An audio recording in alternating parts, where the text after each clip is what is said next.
The Fete of Death, Tara Trott, Book 1, Chapter 2.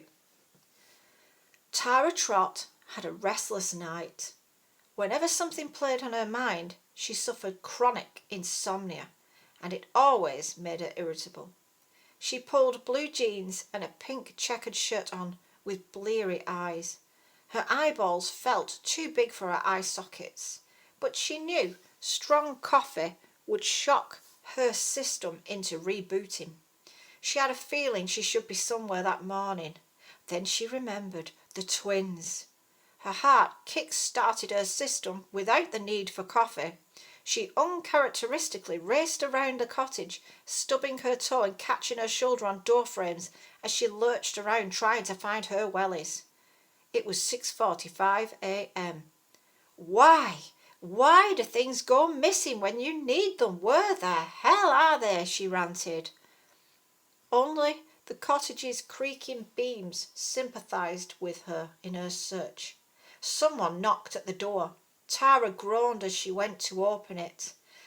"Nancy, I'm having a bit of a bad morning. I've had no breakfast, no coffee, no sleep, and I can't find my wellies either."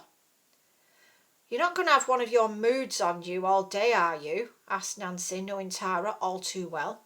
"I don't have moods, I just have bad days." "If you say so. I'm just glad I'll be at the swimming pool. The twins will have to put up with you. They'll not be as quick to collar you for a lift somewhere any time soon once they've experienced a full-blown Tara Trott tantrum, that's for sure." "Is something burning?" sniffed Nancy.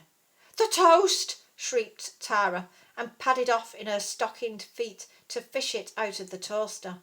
The bread looked like lumps of smouldering coal, and they were the last slices of bread she had in, as she'd forgotten to buy a loaf from the village bakery, and she'd cancelled her breakfast delivery for that morning.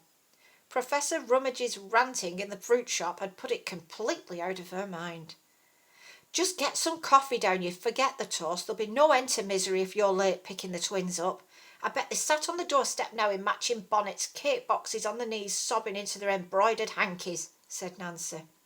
"Oh, have a look for my wellies, will you? I can't find them anywhere. You threw them out a few weeks ago, remember? They had a hole in them, and you were fed up of wrapping your feet in carrier bags." Tara grimaced. "Oh, I'll just have to wear trainers then and hope the field isn't too muddy." The one thing Tara hated buying was footwear. Her shoes had to be on their uppers before she'd drag herself into a shoe shop to buy a new pair. She hated how new shoes were uncomfortable till they were worn in, then in no time they were worn out. Fields are always muddy. It was 7:30 a.m. when Tara and Nancy pulled up outside the twins' house. The twins were nowhere to be seen. Nancy knocked on the cottage's cornflower blue wooden door, but there was no answer. She shrugged at Tara, who was sitting in the car. After another 10 minutes of tapping her fingers on the steering wheel, Tara got out and knocked on the door herself as hard as she could without breaking anything. One of the twins flung the front door open. "We've had a disastrous time of it. We've had to bake a fresh batch. They're only just about ready to come out now. 5 more minutes and we'll be ready to leave. They can cool in the car," said Sally. Flour on the tip of her nose and cake batter splattered all down her floral apron. There was a strange smell coming from the direction of the twins' kitchen, and it didn't smell much like freshly baked cakes to Tara. "I could have had several coffees by now," said Tara through the side of her mouth, jangling her car keys.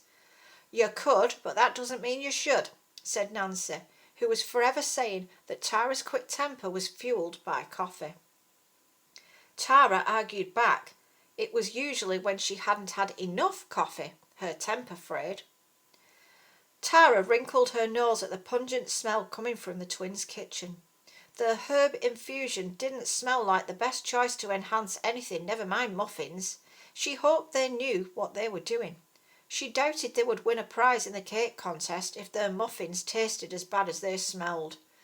"Ready!" shouted Molly, running for the front door, clutching a pretty baby blue floral cake box in one hand and flapping her other hand over the red-hot cakes, followed by Sally, who locked the cottage door.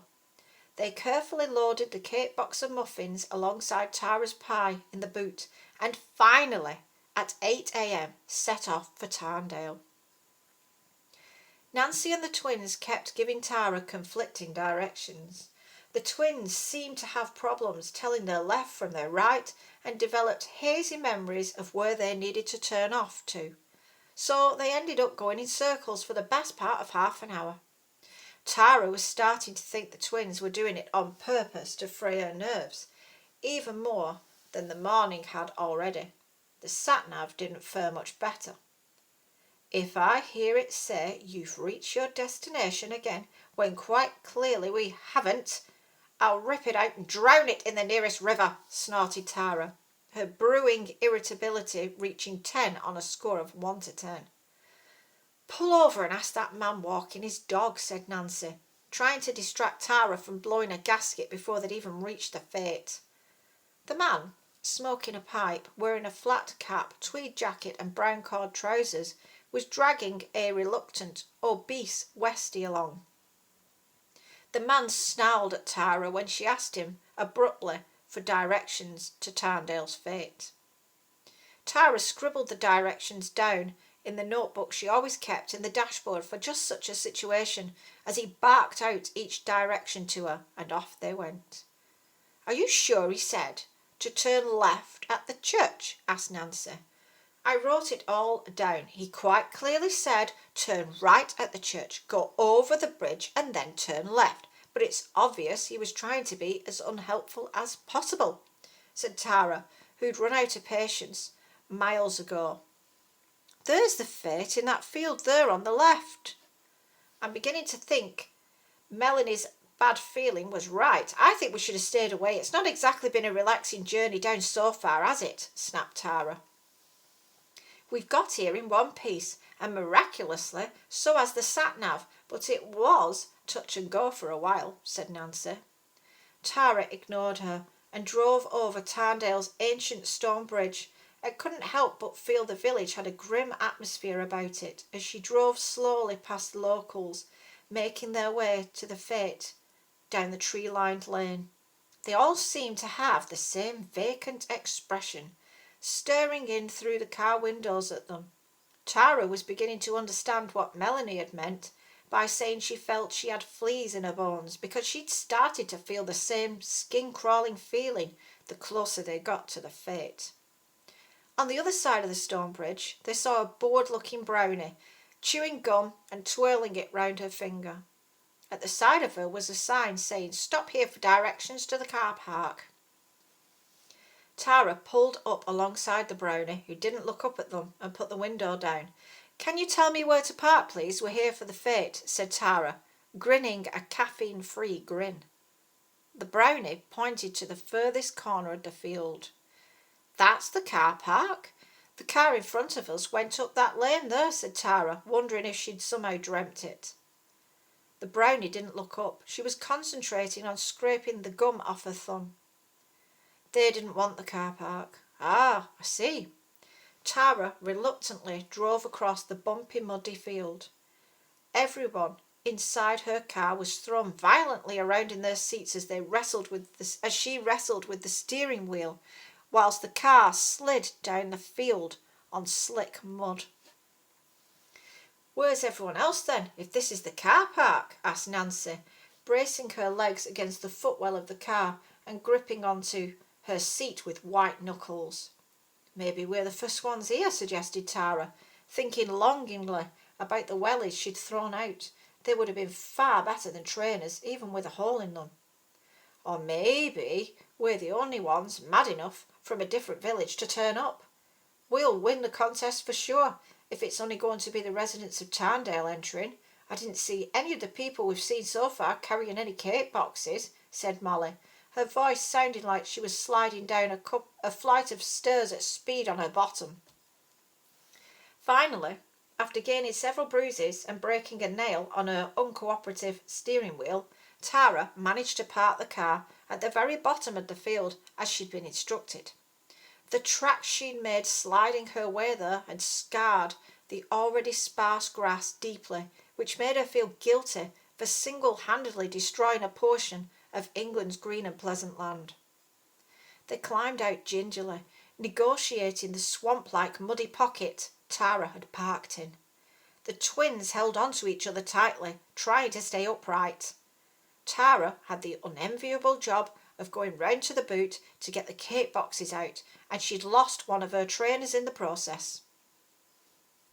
"You know, I'm really glad I'm going swimming. At least I'll be able to get cleaned up," said Nancy, looking down at her mud-splattered leggings and wellies. "Bit too cold for swimming. They don't heat those pools like they should do, you know. We'd get a chill," said Molly. "I can't understand it. It looked like it was going to be a nice day back in Nethercot. It looks like the weather's turning now." Tara pushed the boxes onto the roof while she retrieved her mud-log trainer and slid her soggy, stockinged foot back into it with a slurping noise. A grey-haired man wearing a red padded check shirt, stained, ripped blue denim jeans and chunky green wellies was heading in their direction, and he looked far from happy about them being there. "Have you not got any common sense, woman? What are you playing at, driving about like you're in an off-roading competition? Look at the state of my field," he raged, his face an unhealthy shade of red. "It's not my fault it's muddy," retorted Tara, who was a match for any bellowing man at the best of times, and especially when she'd had no coffee. "What made you park here, in the farthest, muddiest corner of the field? Surely you could see no one else was stupid enough to try it," he fumed, his nostrils flaring. "A brownie told us to park here." "A brownie? Well, you can just go and unpark yourself. It's bad enough with the council riding roughshod over my field without stupid female tourists trying to wreck it as well." "We're here for the cake competition," wailed Sally, who didn't like shouting men, as it reminded her of their father. "Cake competitions? That way. Look at the state of you all. You're not exactly dressed for the weather or the mud, are you? No common sense or dress sense either by the looks of things. Women drivers. They don't realise they're in a fix, and then when they do, they dig their heels in and get themselves into even deeper trouble. Then a man has to come along and dig them out. Don't try flutting your eyelashes at me, ladies. I'm no knight in shining armour." "You can say that again. You're obviously the village bully," snapped Tara, as she slid and squelched her way back into the car, watched by the furious man. Nancy and the twins took the cake boxes off the roof and stood well back, which was a good idea, as Tara was well and truly stuck. No amount of wheel spinning was going to get her out. She put her head in her hands and waited for the inevitable "I told you so" rant off the man. The man tapped on her window. Tara pressed the button on the window and it slid down halfway. "Told you, didn't I? I'll have to go and get the tractor out now. As if I've not got enough to deal with today of all days. It's lucky you've got a tractor, Mr. Salter, Simon Salter. I rent this field off the council. Well, for now I do. Who knows how long for, though. Everyone's obsessed with building houses on every spare scrap of land there is. One day even the parks will go, mark my words. One day every park in England will be a council estate, I'm telling you." "I hope not. I quite like parks.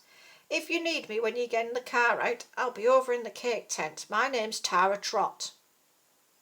Simon Salter grunted and trudged his way back across the field, muttering about women drivers, to where 6 horses were happily munching hay piled up into mini haystacks on the ground for them.